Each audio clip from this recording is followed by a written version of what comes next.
이해찬 더불어민주당 대표는 31일 다음 주 중에는 당직 인선을 끝내려고 한다며 하나씩 발표하면 균형을 맞추기 어려워 종합적으로 균형 있는 상평인사 그림이 나오면 발표하겠다고 말했다. 이 대표는 이날 충남 예산 위 한 리조트에서 열린 민주당 의원 워크숍 도중 기자간담회를 열고 평은 하마평이지만 지금 거명되는 분들도 포함해서 검토하고 있다며 이 말했다. 특히 사무총장으로는 지난 당 대표 경선 과정에서 경쟁 상대였던 김진표 의원을 도왔던 전해철 의원의 이름도 오르내리고 있다. 전 의원 지난 29일 국회의원회관에서 이 대표를 따로 찾아가 당선 축하 인사를 건넸다. 이 대표는 지명직 최고위원 2명 중 1명이 노동계 몫인 점에 대해 한국노총과 약속했으니 어느 분이 좋을지 협의 중이라고 말했다.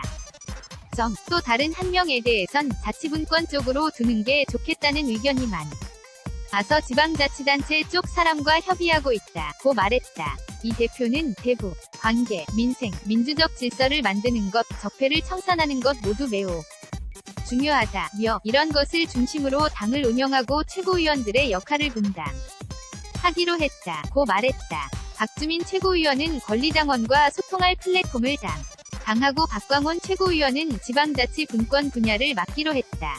서른 최고위원은 남북관계와 동북아 평화 분야를, 김혜영 최고위원은 청년정치 활성화를 맡는다. 남인순 최고위원은 이 대표의 주요 공약이었던 민생경제연석회의를 맡아 하기로 했다. 이 대표는 간담회 직전 청와대가 긴급 기자회견을 다음 달 5일 대북특사를 파견하겠다고 발표한 데 대해 대북특사를 누구로 보낼 것인지 문재인 대통령의 의견을 듣고 당의 의견도 전달하도록 하겠다고 말했다. 민주당 의원들은 워크숍을 마친 직후 청와대를 찾아 문 대통령과 오찬을 갖는다. 남북 정상회담 전 4.27 판문점 선언의 국회 비준이 가능할지에 대해선 판문점 선언에는 남북교류협력기금법에 따라 국회 비준 없이 집행이 안 되는 사안이 들어있어서 꼭 비준을 받아야 한다. 그걸 야당과 국민에게 충분히 설명해서 받아야 한다고 말했다.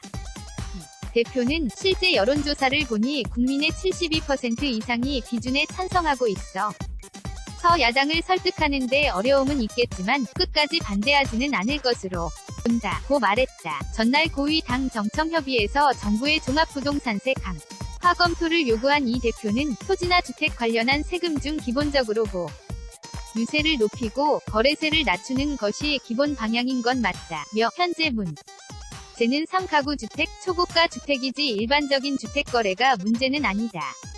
라고 말했다. 한편 민주당은 이날 9월부터 열리는 정기국회에서 중점을 두고 추진할 입법과제 52개 법안을 확정했다. 소득주도성장 6개, 혁신성장 10개, 공정경제 14개, 사회개혁 18개, 한반도 평화 관련 4개 법안 등이다. 여기에는 지난 30일 본회의에서 여야가 합의 처리하기로 했던 상가임대차법 등 민생경제 법안과 인터넷전문은행 특례법 등 규제혁신 법안 등도 포함됐다. 강병원 원내대변인은 8월 임시국회에서 처리하기로 했던 법안은 국정감사가 시작되기 전인 9월까지 처리하고 나머지 법안은 국정감사 이후인 11월부터 본격적으로 논의할 계획이라며 이를 위해 정기국회입법 TF를 설치할 것이라고 말했다. 일각에서 제기된 소득주도성장 정책에 대한 비판과 관련해선 장하성 청와대 정책실장이 앞으로 언론 인터뷰 등을 통해 소상히 설명할 것이라며 당장 JTBC부터 나가서 국민들께